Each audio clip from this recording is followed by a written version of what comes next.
नमस्कार दोस्तों।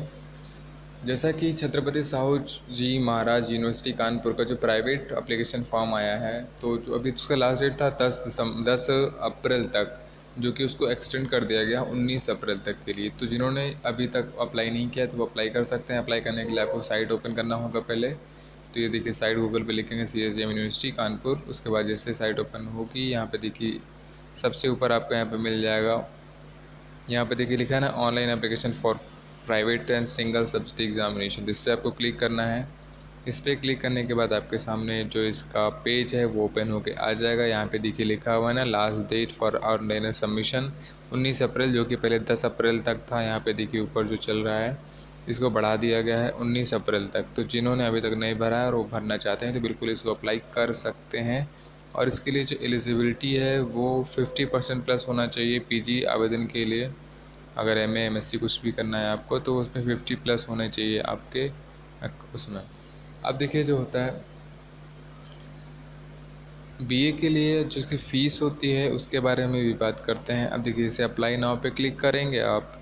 Apply now पे क्लिक करने के बाद आपके सामने इस तरीके का पेज ओपन हो जाता है। अब इसमें देखिए खैर ये लिखा हुआ आता है कि are you submitting private single subject examination from the session two, मतलब फर्स्ट टाइम। इसका मतलब ये हुआ कि अगर आप पहली बार आवेदन कर रहे हैं तो यस करेंगे। अगर नहीं, जैसे आपने पहले भी सेकेंड ईयर में है या थर्ड ईयर में है, कुछ भी है, तो उसमें आपको करना पड़ेगा नो। तो यहाँ पे जो पुराना आपका रजिस्ट्रेशन नंबर है वो आपको सबमिट करना पड़ेगा, तब जाके ये आगे चलेगा।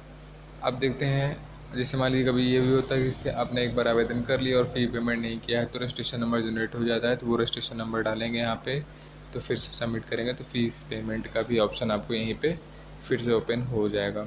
अब जैसे यहाँ पे हम यस कर देते हैं कि हम पहली बार अप्लाई कर रहे हैं। प्राइवेट एग्ज़ाम के लिए अप्लाई करना है, सिंगल सिंगल सब्जेक्ट्स भी होते हैं इसमें। जो एग्ज़ाम होते हैं कई अलग अलग तरीके के।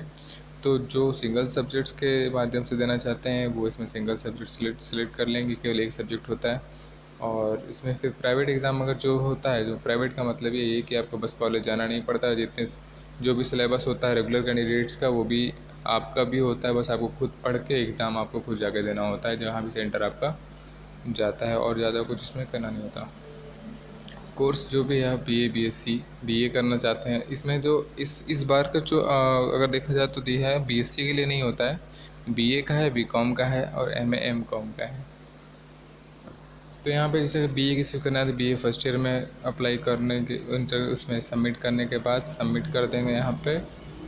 तो यहाँ पे देखिए आपसे कुछ डिटेल्स मांगता है, क्या आपने इसके पहले क्लास मतलब बीए फर्स्ट ईयर दिया था, नहीं दिया तो यहाँ पे नो कर दीजिए। नो करने के बाद देखिए आपका पूरा डिटेल यहाँ पे मांगने लगता है कि क्या क्या डिटेल आपका जो भी है, स्टूडेंट नेम, फादर नेम, अकड़म अकड़म जो भी है सब आप फिल इसमें कर देंगे। फिल करने के बाद यहाँ पे देखिए एग्ज़ामिनेशन डिस्ट्रिक्ट मांगता है। एग्ज़ामिनेशन डिस्ट्रिक्ट के बारे में अगर बात करते हैं तो इतने ही डिस्ट्रिक्ट आपको मिलते हैं एग्ज़ाम देने के लिए। आप इनमें से कोई भी डिस्ट्रिक्ट आप चूज़ कर सकते हैं।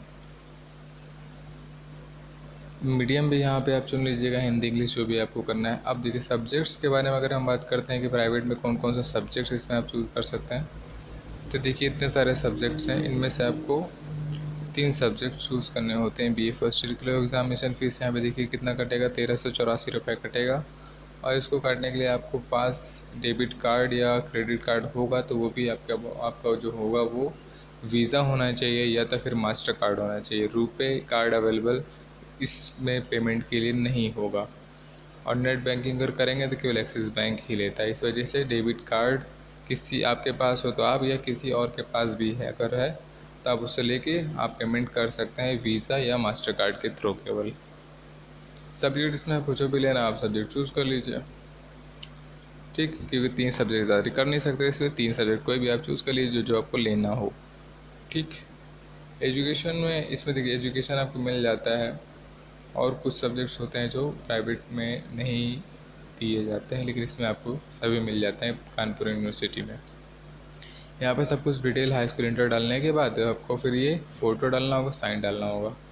इतना करने के बाद आई एग्री और सबमिट कर देंगे तो आपका रजिस्ट्रेशन फॉर्म कंप्लीट हो जाएगा। उसके बाद फ़ीस पेमेंट करना होता है, तो फ़ीस पेमेंट करने के बाद आपका फॉर्म पूरी तरीके से कंप्लीट हो जाएगा। अगर आप एमए फर्स्ट ईयर है या पीजी का आवेदन करना चाहते हैं तो यहाँ पे देखिए यस करते हैं। यहाँ पे ये प्राइवेट एग्ज़ाम यस करते हैं। उसके बाद कोर्स हम चुन लेते हैं क्या, एमए सेकेंड ईयर। जैसे सेकेंड ईयर हम चुनते हैं, यहाँ पे देखिए फर्स्ट ईयर का जो है आपका वो रोल नंबर मांगने लगता है। जो भी आपका रोल नंबर है वो आप रोल नंबर यहाँ पे डालेंगे। उसके बाद जो भी रेगुलर था तो रेगुलर, प्राइवेट था तो प्राइवेट। प्राइवेट क्लिक सेलेक्ट करने के बाद इस रोल नंबर ये था, हम सेलेक्ट सबमिट कर देते हैं। सबमिट करेंगे तो प्रीवियस ईयर का क्या पूरा डिटेल यहाँ पे आ जाएगा सामने आपके। तो इसको आप यहाँ पे क्या कर सकते हैं, अपने हिसाब से सबमिट करके फीस पेमेंट करना होता है, बस आपका काम कंप्लीट हो जाएगा। इसके लिए फिर अभी तक के लिए इतना ही, फिर कोई नेक्स्ट वीडियो जैसे मिलता है हम आपको बताएंगे। अभी के लिए टेक केयर।